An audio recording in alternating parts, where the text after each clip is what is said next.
Hi, my name's Jen. Your name? Justice, nice to meet you. Nice to meet you too. So I have a few questions. There is going to be some background noise because people are working around us, so you could just excuse that. So I'm just going to get right into it. You're applying for the therapist position, right? Yes. Okay. So my first question for you is, why do you want this job? I want this job because I really enjoy talking to people and I really enjoy listening to people. I feel like it's where I'm called to work in, and I think I can be an improvement to your facility to continue talking to people and helping them. Okay. So what would you consider to be your weakness and your strength in therapy? A strength for me would be that I thrive through conversation.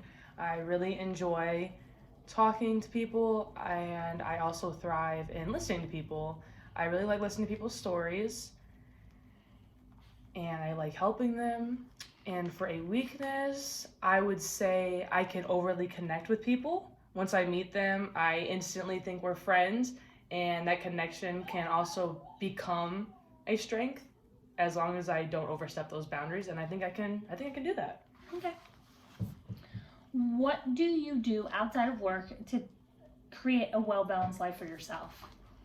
Right now, outside of work, I am a full-time college student.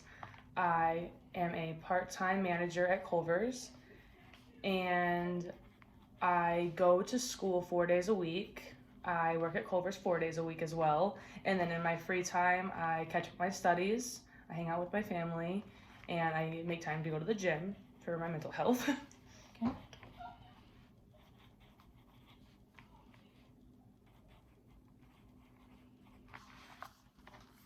How do you feel like you would build trust with the clients?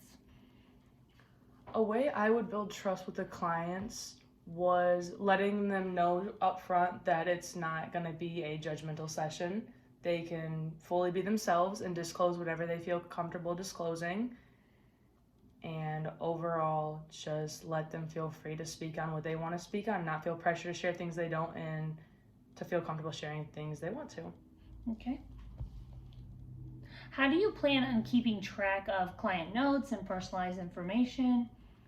For me and my daily life right now, I keep two physical calendars that I write down, and I have an online calendar. So I'd probably continue using those and write down things as I'm talking to my clients, and also jot them down on my phone afterwards, and then write them down on my calendar at home to make sure I'm keeping track of everything and everyone. Okay. And if you weren't a therapist, what would you have became? If I wasn't a therapist, I would probably have became a full-time manager at a restaurant, continuing my life in customer service, just trying my best to manage and talk to people. Maybe not in the counseling realm, like you said, but still in some type of way where I can still talk to customers and people and help them. Okay.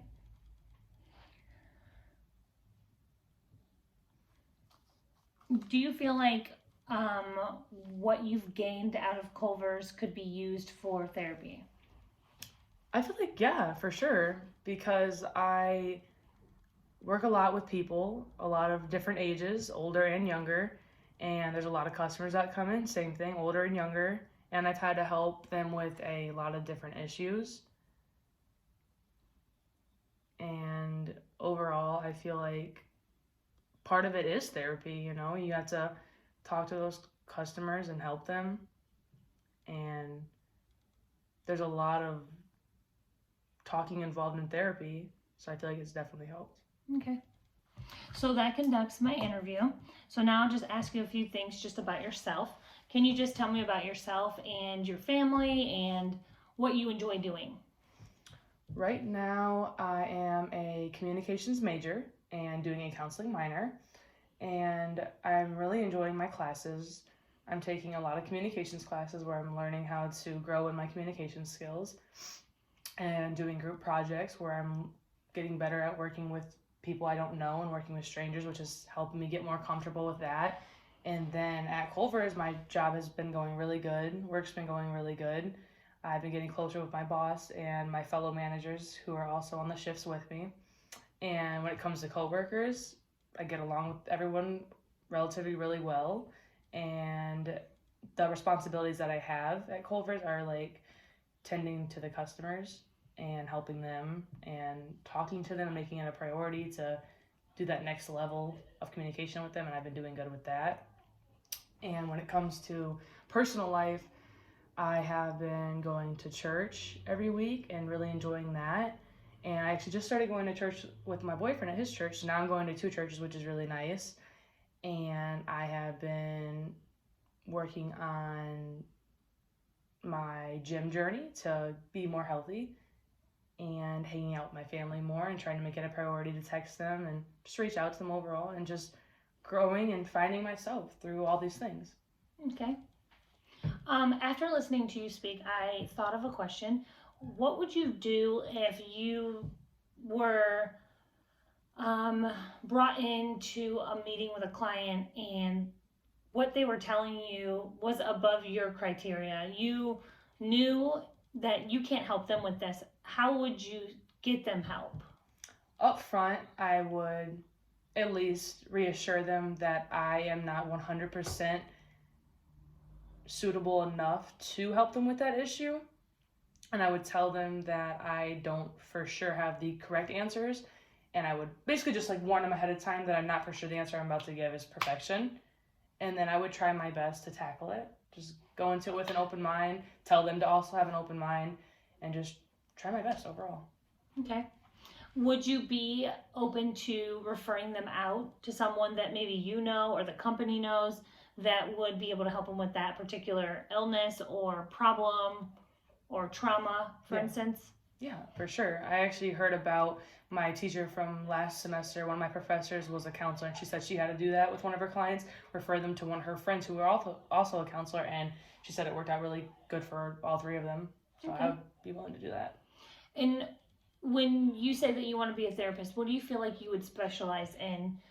Would you go down like anxiety, depression, or would you be more interested in traumas? What's your specialty?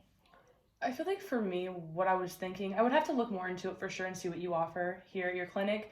But I was thinking more around anything with mental health. So everything you named off, but specifically depression, anxiety, just anyone who doesn't feel like they should, like they don't have a meaning for life, like they can't find a purpose to get up in the morning. I love helping people with that because I feel like I am working so much on finding my purpose in life. I want to help others. Okay. Lastly, can you tell me about a time at Culver's when you just wanted to be done and you thought, you know what, nope, I'm going to try something different, and it worked? A really good example for that was when I didn't get the promotion I expected. Instead, I got told to change my attitude. And I could have took that 2 ways. I could have took it in a personal way and chose to get offended and shut down and quit. But I chose not to. I chose to change my attitude. I complained a lot less about not getting the position I wanted. And I took my role more serious. And overall, it's been really, really good taking it seriously. And what would you have did before? Would you have taken offense? I would have, yes. Okay. Yeah. And that's good. That means you've shown growth to yourself. Mm-hmm. Okay. That conducts our interview. Any questions for me? A question for you I would have is, how can I grow in this company? How can I, to piggyback off that, how can I add more to this company? What are you looking for from me? So what we would typically do is we would look at our need. Our need right now is anxiety and depression. So we would ask if you specialize in that, because we would prefer a specialty.